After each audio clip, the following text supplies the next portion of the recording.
In part 1, we covered the first 12 hours, the fed state, glycogen drawdown, and the approach to the metabolic threshold where everything changes. In part 2, we covered hours 12 through 24, the metabolic switch completing, ketones rising, autophagy awakening inside your cells for the first time. Today, we go past the 24-hour mark. This is the territory that alternate day fasting reaches every fasting day. The biology here is extraordinary. We're covering the growth hormone surge that protects your muscle tissue during extended fasting, a finding that surprises most people when they first encounter it. We're covering what happens to autophagy as it deepens past the first day. And we're covering a 2014 study published in Cell Stem Cell that documented something researchers described as something they never could have predicted. A natural intervention that triggers stem cell-based regeneration of the immune system. That last finding has direct, significant implications for those of you over 50. We'll also close the series with a direct comparison of what 16 to 8 and alternate day fasting actually deliver biologically, so you can see exactly where your specific practice sits in this cascade of transformation. Let's continue at hour 24. The growth hormone surge, hours 24 to 48. At the 24-hour mark of a fast, one of the most powerful anabolic hormones in the human body, growth hormone, begins to surge, not decline, surge. This is consistently the finding that surprises people most. The research is unambiguous. A 2019 crossover trial found that mean growth hormone levels rose from 0.73 to 2.4 nanograms per milliliter after 24 hours without food. A study in healthy men found that 48 hours of fasting boosted endogenous growth hormone production approximately 5-fold, from 0.64 to 3.2 milligrams per day. Research published in Frontiers in Endocrinology in 2024 confirmed that these increases during 24-hour water-only fasting were not correlated with weight loss, meaning the hormonal benefit occurs independently of how much weight you lose. The mechanism is rooted in insulin. Growth hormone and insulin are opposing metabolic signals. When insulin is high, as it is after eating, the hypothalamus releases somatostatin, which suppresses growth hormone from the pituitary. As insulin falls during an extended fast, that suppression lifts. The pituitary responds with increased GH pulse frequency and amplitude. The hunger hormone ghrelin, which rises substantially during fasting, independently activates pituitary GH receptors. Two separate pathways, both delivering the same signal, produce more growth hormone. What does growth hormone actually do during a fast? Research published in the Journal of Clinical Investigation found that GH acts as a principal mediator of protein conservation during fasting. When growth hormone was experimentally suppressed in human subjects during a 40-hour fast, nitrogen excretion, a direct marker of protein breakdown, increased by 50%. Without GH, dramatically more muscle protein was being catabolized. With GH active, that breakdown was substantially curtailed. For those over 50, the significance is immediate and direct. Sarcopenia, the progressive loss of muscle mass and function that accompanies aging, is one of the most consequential drivers of metabolic deterioration and loss of independence. One of its underlying biological mechanisms is the natural decline in growth hormone pulsatility with age. The finding that alternate day fasting can produce a 5-fold surge in endogenous growth hormone, independently of weight loss, is exactly the kind of endogenous anabolic signal that an aging musculoskeletal system is designed to respond to.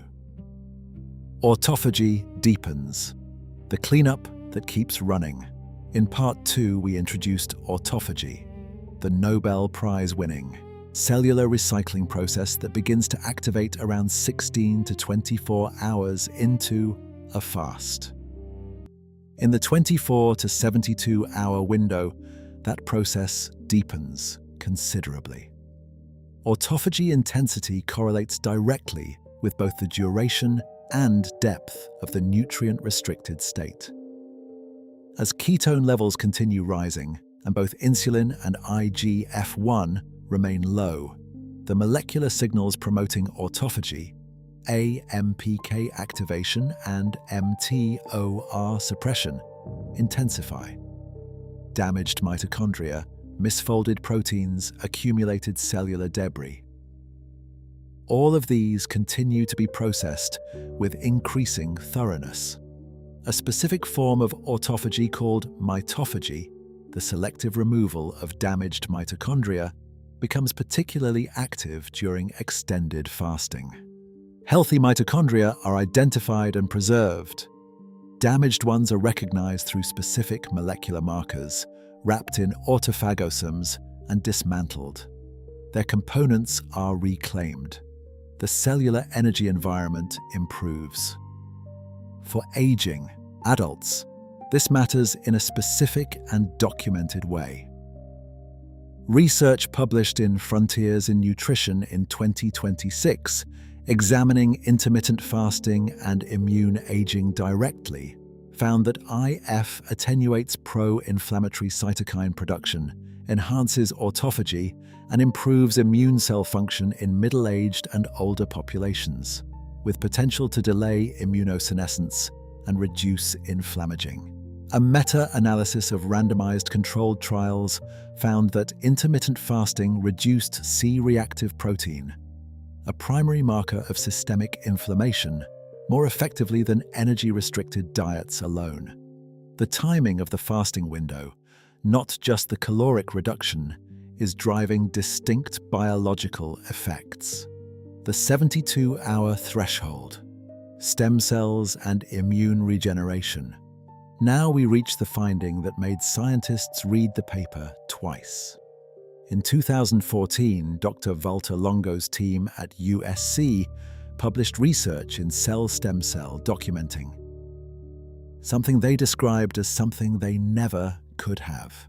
Predicted cycles of prolonged fasting not only protect against immune system damage, they actively induce immune system regeneration, shifting hematopoietic stem cells from dormancy to self-renewal. During a prolonged fast of 2 to 4 days, circulating white blood cell counts drop significantly. The body reduces production of immune cells, particularly old, damaged, or inefficient ones that consume energy disproportionate to their function. Then, when refeeding begins, white blood cell counts rebound, not simply from whatever cells remained, but driven by hematopoietic stem cells in the bone marrow that were triggered to shift from dormancy to active regeneration during the fast. The mechanism centers on an enzyme called protein kinase A, or pKa. During prolonged fasting, circulating IGF-1 drops substantially, reducing pKa activity in stem cells. Reduced pKa is the molecular switch that moves these stem cells from dormancy to active self-renewal. As Dr. Longo described, pKa is the key gene that needs to shut down for stem cells to switch into regenerative mode. It gives the OK for stem cells to proliferate and rebuild the entire system. Critically, the new immune cells that emerged after refeeding showed a younger, more balanced cellular profile. Age-related myeloid bias, the tendency of an aging immune system to disproportionately produce less effective cell types, was reversed in the animal models. The immune system that rebuilt after fasting cycles was functionally younger. For those of you over 50, this deserves a moment of real consideration. Immunosenescence, the gradual decline of immune function with age, contributes to increased vulnerability to infections, reduced vaccine effectiveness, and higher rates of chronic inflammatory disease. This research suggests that repeated cycles of prolonged fasting may actively counter aspects of that decline, not by suppressing immune activity, but by clearing old and damaged immune cells and triggering stem cell-based generation of younger replacements. A necessary note: extended fasting to the 72-hour range requires medical supervision. It is not appropriate without guidance if you have underlying health conditions, take medications, have a history of disordered eating, or are pregnant or breastfeeding. That caution is genuine. But as a window into what human biology is capable of, the science at this threshold is among the most extraordinary in the fasting literature. 16 to 8 versus alternate day. Fasting, what each protocol delivers. Let's close the series with a direct comparison of what each protocol actually reaches in terms of the biological stages, so you can see exactly where your practice sits in this cascade. With 16 to 8, eating within 8 hours, fasting for 16, you consistently reach the metabolic switch every day. Liver glycogen depletes. Fat burning becomes dominant. Ketones begin rising. Early autophagy activates. Research by Morrow and colleagues found that 16 to 8 in men following resistance training reduced fat mass while retaining lean mass and strength, with significant reductions in blood pressure, total cholesterol, LDL cholesterol, and triglycerides over 8 weeks. These benefits accumulate from the daily repetition of cycling through the metabolic switch, and from 16 to 8's alignment with circadian biology, which supports metabolic regulation in ways that compound the fasting benefits over time. Alternate day fasting operates at a different depth. A DF reaches stage 5, the growth hormone surge, deepened autophagy, and anti-inflammatory cascade, on every fasting day. Research published in Science Direct in 2025 found ADF reduced visceral fat more effectively than time-restricted eating in a direct comparison, with only ADF also increasing activity, energy expenditure, and quality of life. A network meta-analysis of 56 randomized controlled trials found modified ADF to be the most effective IF protocol for reducing body weight, waist circumference, and blood pressure. Research by Varadi and colleagues found ADF produced greater reductions in insulin levels and insulin resistance than calorie restriction, despite similar weight loss. These are not competing protocols. They are tools for different depths. 16 to 8 is the more sustainable daily foundation and the more accessible starting point. ODF delivers deeper biological effects, but requires more adaptation. Many experienced fasters use 16 to 8 daily and incorporate periodic 24 to 36-hour fasts, the core of ADF, to reach the deeper stages deliberately. Your choice between them should reflect your health circumstances, goals, lifestyle, and ideally a conversation with a healthcare provider who understands fasting physiology. Closing the series. Across 3 videos, we've walked the complete arc. From the first moment of the fed state, insulin rising, glycogen, building, fat locked away, through the early fasting state, the metabolic switch, autophagy's awakening, the growth hormone surge, and finally the deepest territory where stem cells stir and the immune system begins rebuilding from a younger template. When you're 12 hours into a fast and feeling that transition fog, you're standing at the metabolic switch. When the fog clears around hour 16 and a different kind of clarity arrives, that's beta-hydroxybutyrate crossing your blood-brain barrier. When you complete an alternate day fast, the growth hormone your pituitary released during those hours was actively protecting your muscle tissue, while autophagy was running deeper than it would on any other day of the week. Your body was biologically designed for this cycle, not as a one-time event, as a recurring practice.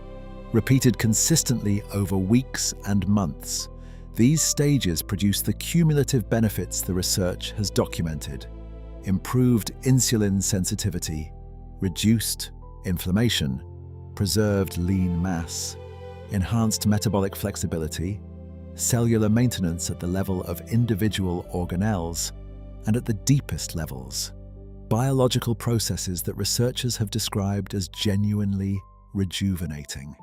You cannot change how old you are. You can influence how your body ages. Fasting, this ancient, built-in, biologically designed cycle, is one of the most powerful tools the research supports for doing exactly that. If this series gave you something real and usable, please like this video right now and subscribe to the channel. There is a great deal more coming. More deep dives into fasting science, metabolic health, and what optimal health in the second half of life actually looks like when you follow the research rather than the noise. Leave a comment below and tell me what surprised you most across all three parts. Tell me what you want to explore next. I read every one. This channel exists to bring honest, research-backed health information to people who are ready to use it. You clearly are. I'm glad you're here. I'll see you in the next one.